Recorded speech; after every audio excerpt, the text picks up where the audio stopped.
Por lo tanto, y para que se entienda bien, las dudas son si esto es financiable por el Estado, si la cotización a capitalización individual de 14,5% o 16% si el Estado devuelve la plata es suficiente.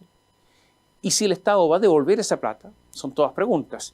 Y si es que la PGU es financiable frente al déficit que tenía de 7 puntos del PIB en los próximos años.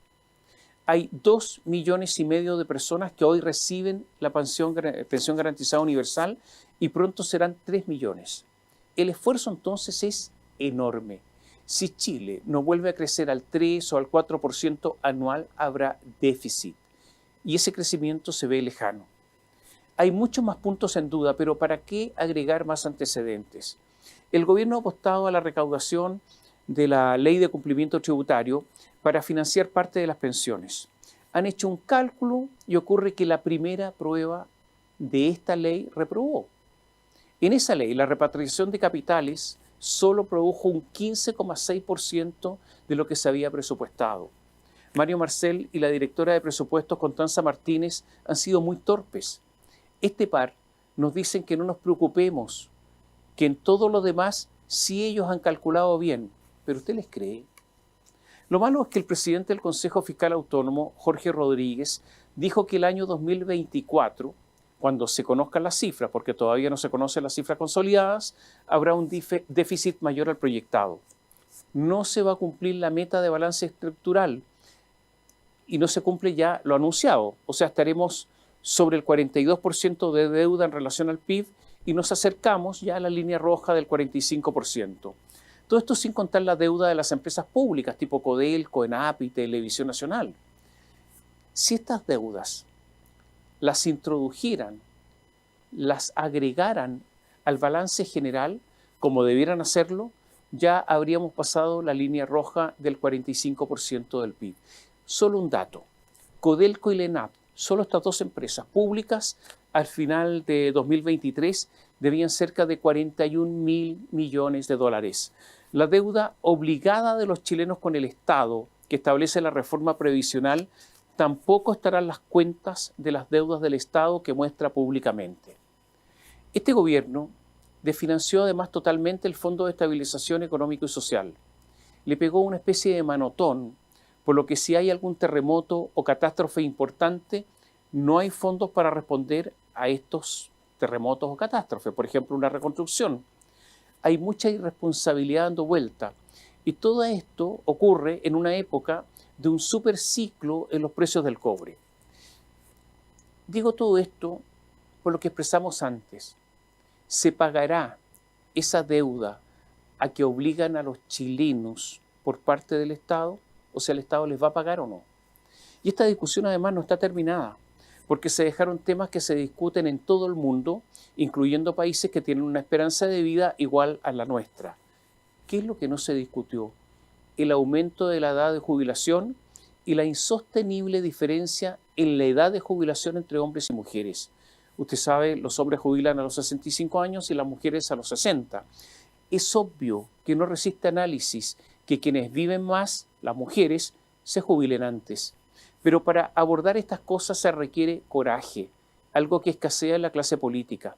Y esto llevará a amargas discusiones en un tiempo más. Pero no solo esto. Y lo hemos dicho muchas veces. En Chile se perdió el consenso que existió durante años. Un consenso que obviamente merecía más de alguna crítica. Hoy los dos grandes sectores políticos proponen modelos totalmente diferentes. Esta es la razón por la que el acuerdo que se logró en materia previsional es frágil, carente de tiempo, no hay un compromiso acerca de dejarlo así por un tiempo, para nada. No hay plazos y solo será tributario de los equilibrios políticos o lo que sectores de la izquierda llaman la acumulación de fuerzas. Posiblemente fue Jaime Araya, independiente de la bancada PPD, quien lo dijo en forma más rústica. Dijo así: el gran mérito de la derecha fue sacar el corazón de la reforma. Por lo tanto, hoy tenemos un monstruo, un Frankenstein, sin corazón, o peor aún, un vampiro chupasangre que va a seguir chupando la sangre de los trabajadores de Chile. El corazón de esta reforma era la separación de la industria, y no hay nada que permita separar efectivamente la industria. El gobierno de Gabriel Boric había prometido terminar la CFP y que el 6% adicional fuera un fondo de reparto. Estaban con ideas como la de las cuentas nocionales. Por lo tanto, la promesa, enmarcada en eso, dijo Gabriel Boric, era uno de los elementos más, porque aquí se iba a convertir Chile en la tumba del neoliberalismo. Todo eso está lejos de cumplirse. Entonces, ¿por qué celebra el gobierno? Celebra, por una parte, aunque lo nieguen, que una parte vaya a reparto, o sea, que se haya abierto la puerta. Y celebran que exista un fondo autónomo de protección previsional, el que administra los fondos del préstamo, y que el IPS, el Instituto de Previsión Social, un organismo estatal, tenga funciones en la administración de las cuentas. O sea, ¿por qué celebran? Por estos avances, según ellos. Es la teoría que inauguró Michelle Bachelet en su versión 2, la teoría de correr el cerco.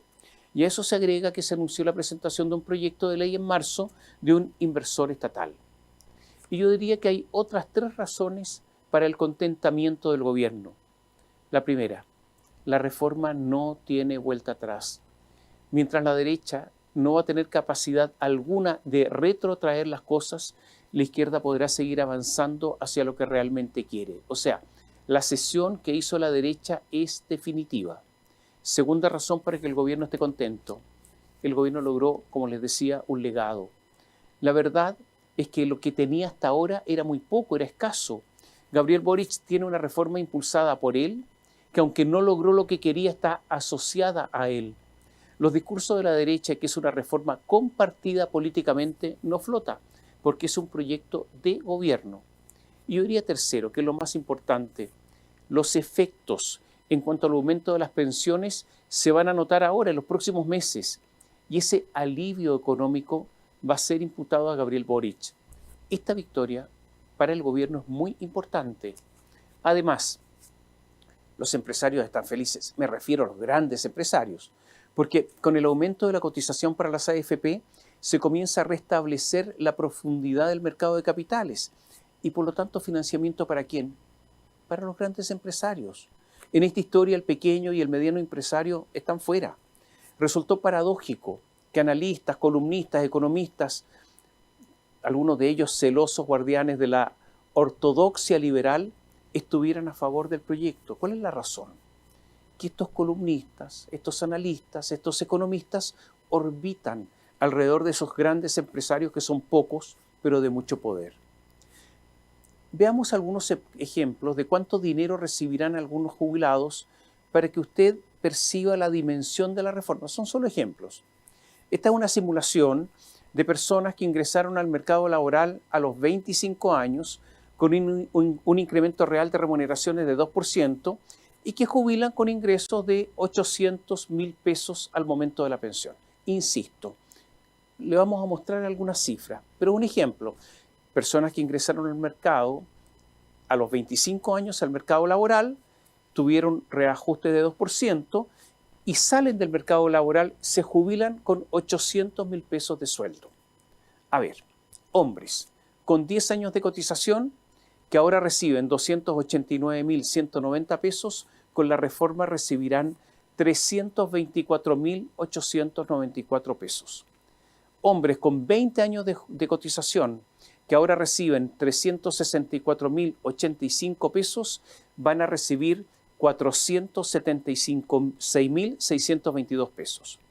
Hombres con 25 años de cotización que hoy reciben 401.532 pesos, van a recibir 533.277 pesos. Veamos el caso de las mujeres, en la misma condición, que empezaron a cotizar a los 25 años, que tienen al jubilarse, un sueldo de 800.000 pesos y que han tenido una reajustabilidad de 2%. Mujeres con 10 años de cotización, que hoy reciben 287.041 pesos, recibirán con la reforma 370.766 pesos.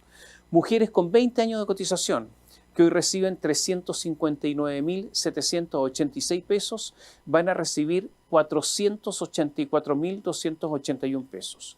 Y mujeres con 25 años de cotización, que hoy reciben 396.853 pesos, van a recibir 542.853 pesos. El aumento es importante. Las personas beneficiadas van a estar legítimamente contentas. La pensión garantizada universal de los actuales 214.096 pesos saltará a 250.000 pesos. Será gradual, pero en 2 años estará en régimen para los mayores de 65 años.